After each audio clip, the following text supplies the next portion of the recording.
Latviešiem ir liels puika, un ja šī puikas plakāts ir nopērkams Ņujorkā, ieramēts apmēram par 40 ar maziem centiem vai santīmiņiem, tad iedomājies, Valdi, tas ir stāsts, kur acīm redzot mēs vēl ilgi locīsim, un nav vēl tikai medus. Bet vēl jau čempionāts nav sācies. Vēl tikai nav medus ar vārdu Porziņš. Ja vispārējais jau ir, gandrīz vai ir. Tu teikt, ka bišu saime nav? Bišu saime ir, kāpēc ne, bet Kristapa Porziņa pirmā spēle izbraukumā, Milvokos, it kā mēs runājam par to, ka spriedzīt varētu būt mazāk, bet pirmie punkti, pirmās piespēles. Ko tu ieraudzīji? Es ieraudzīju, ka bija 0-4 un bija baigais satraukums metieni. Un tad viņi nomainīja, un tad viņš lēnām sāk atgriezties spēlē. Jā. Un šeit mēs redzam pirmos punktus caurgājienā, tieši nedabis, kā viņš to dara ar spēku. Agresīvi. Jā, iemet 2 punktus, un tad jau, kas man patīk, tas, ka viņš daudz sodu metienus met pirmajā spēlē, tāpēc viņš savāc arī 16 punktiem 9 ar sodiem, jā, viņš iemet pirmo trīnīti, tā kā es teikšu tā, kaut kas stāv viņam augšā blakus. Jā, viņam ir ķēries. Kā tu to varētu papildināt? To, ka viņš pirmā spēlē labi nospēlēs, nozīmē, ka viņam būs karjera laba. Jā, man vismaz tā liekas, un vismaz Ņujorkas publika šobrīd ir viņa pusē. Es nezinu, cik tie procenti ir mainījuši savas domas no pirmās drafta naktas, bet es domāju, ka lielākā daļa. Es redzēju, ka pirmajā spēlē Gundars Vētra ir 1 atlecošā, 1 piespēle, un Andris Biedriņš 1 punktiņš un 1 atlecošā. Porziņš šeit nav ko salīdzināt. 16 punkti un 5 šeit mēs varam salīdzināt ar lielā kaluma zvaigznēm, nevis ar kaut kādiem basketbolistiem. Kristaps sagaida un sagaidīs pēc spēlēm, bet arī pēc šīs pirmās spēles bija aizkustinoši skatīties, kā Milvokos letiņi. Paklausīsim. Milvokos ir letiņi. Pats to zina. Bet, savā laikā man nevarēja tādu karogu sagaidīt. Nē, viņi jau tā varētu. Tev droši vien, ka čekisti apkārt. Visi priecīgi arī Karmelo ar hūtu vēl tur. Jā. Tas, kas tu bļautāv Latvijā, tas, kas gāja garām. Čola nezinu, ka pēc pāris gadiem viņš VFA spēlē.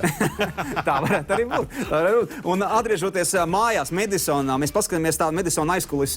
Amizanti jau un skaisti uzvalkā puika 2-18 ar mugursomiņu. Vai te nav jāpraudās? Labi, mēs te pārspēlējam arī, ko viņš dara. Pa durīm nevar iet, apskatīt. Ja standarta durvis ir 2,20, viņam jāpieliecās. Madison Square Gardens, tā ir īpaša vieta uz pasaules popkultūras kartes, un savukārt īpaši ir pirmā rinda, jo tur apkārt pirmajā rindā sēž slavenības, pazīstam aktieri, režisori. Man liekas, tas ir jau, es nezinu, cik gads. Tā kā mēbeli. Tā kā Nikolsons Losandželosā. Sportisti slaveni un arī manieri Ņujorkas publikai ir īpaši. Un, zini, godīgi sakot, tur to sitienu grūti ir turēt, bet Kristaps tur, piemēram, kāda ir manieri līdzjūtējiem? Piemēram, šādi. Ja vajag klieks, auros, paklausīt. 46% shooting for the Hawks, 38% shooting. Normāli publika beidzot ir redzama. Demokrātiska valsts. Demokrātiska. Bet nedēļas nagala šim cilvēkam, kas šeit ir uz plakāta žurnāla vai uz vāka, bija šī pārķerta piespēle, gūti punkti pretī Pauls Milsaps.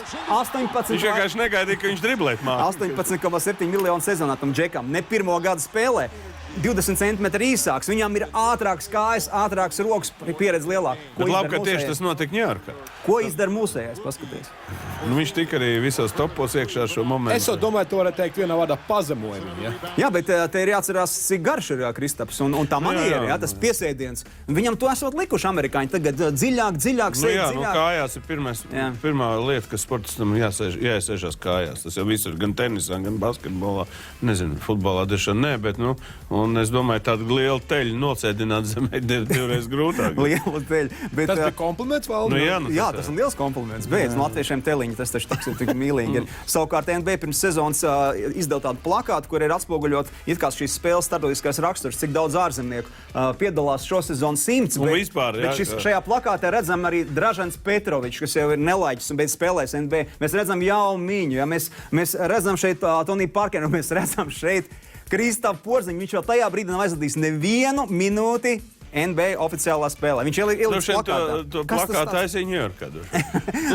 Varbūt Ņujorkā to taisīja, varbūt. Savukārt, atceries, mēs stāstījām par viņu matraci. Arī ikdienu viņam ir, ne tikai spēles. Ne tikai spēles. Tur būs katru dienu visādi. Beidzot, matracis ir gatavs. Viņš aizgājis uz rūpnīcu. Jā. Super. Nē, nu, kur tu viņš aizies? Viņš aizgāja, nomierināja, un tad viņam atveda. Mēs ieraugām, Mēs reklāmā redzam. Skaista māja, kurā dzīvo Kristaps. Acīm redzot, apartamenti ir gana glauni, tajā pašā laikā pieticīgi, nav pārmērības, reku ir gultiņa. Vienkārši madracīts, jā? Gultiņa vienkārši madracīs, 26,000. Nu, viņam uzdevums. Iedomājies, viņš tā kā mašīna maksā. Tagad es gribētu zināt, vai viņš deklarē viņu? Ja ne, tad es vantam mūsu. Viņš tur čauna. Čenokam tas zvanīs. Jā, 26,000 madrats, jā. Mums vispār tāds ir Latvijā kādam. Bet tas ir jāuztais tāds. Nē, bet mums tāds ir vispār. Nu nav, tāpēc, ka speciāli taisīja valdu viņam. Mēs taču to stāstījām. Kas tur iekšā ir? Kaut kāds vibrējošais. Kas tur iekšā? Nu nezinu.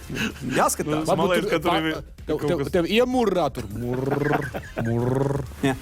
Nu, šonakt nākošā spēle pret San Antonio būs Ņujorkas Nikam, un tur būs kaut kur domās arī Dāvs Bertāns. Dāvs ir San Antonio tajā sistēmā, un šobrīd ārstējot savainojumu, mums ir video, ka viņš San Antonio treniņos vai treniņa zālītē atstrādā savus kājiņus, savu metienu, un mēs novēlam, lai mums nav tikai viens Kristaps, bet arī ar laiku Dāvs Bertāns, kurš šobrīd Spānijā spēlē, bet Spāņi tā kā atdevuši San Antonio aprūpēt viņu. Jo viņiem naudas nav vienkārši. Skaidrs, ka vieglāk ir uz citu rēķinu. Amerikā tur ir metodika, tur ir cilvēki. Es tikko parēķināju.